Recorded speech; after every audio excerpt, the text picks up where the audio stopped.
And it's our understanding that buses of migrants and asylum seekers now not only traveling to northern states by LULAC this time, they are traveling to cities right here in Texas, Austin, Dallas, San Antonio. So at this time, we want to go ahead and bring in Mr. Domingo Garcia, LULAC's president. He joins us live tonight to talk about these most recent efforts. So Mr. Garcia, thanks for being with us. No doubt those who boarded these buses to Texas cities heard about what's been going on with all these other buses traveling to northern states. There are folks' livelihoods and families and futures on the line. So what have conversations been like with these people who took a chance and boarded the buses yesterday with LULAC? Well, almost all of them were from Venezuela. The United States does not have diplomatic relationships because it's a communist dictatorship. So they're fleeing a terrible dictatorship, terrible economic conditions. The economy of Venezuela has basically crashed. And they know that if they get to the United States, they can't be deported. That means that if they cross the border, and most of them are turning themselves in, they are given what's called a parole and then given a court date. And that's why you're seeing this surge of Venezolanos. And the people that I saw yesterday were basically, there was a mother with a 4-week-old baby.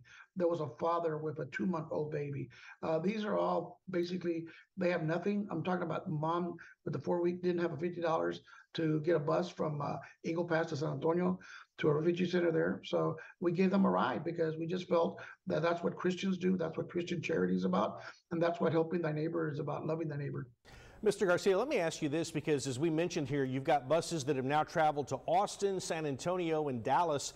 I'm curious, why were these cities chosen and what resources do they have to help these families?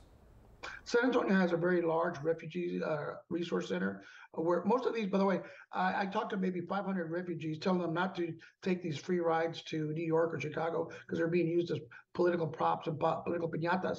And none of them wanted to stay in Texas. They all pretty much wanted to go to New York, New Jersey, up in the Northeast because they know that there's better social services over there. And so the ones that came to Dallas or to San Antonio was just a pit stop before they get on their way to somewhere else. And the Dallas, he had a brother who lived in Dallas and he wanted to spend some time with his brother. And Mr. Garcia, we are running short on time here, but I do have one more question. Are we planning to see more actions like this coming from LULAC, or what's next for the league?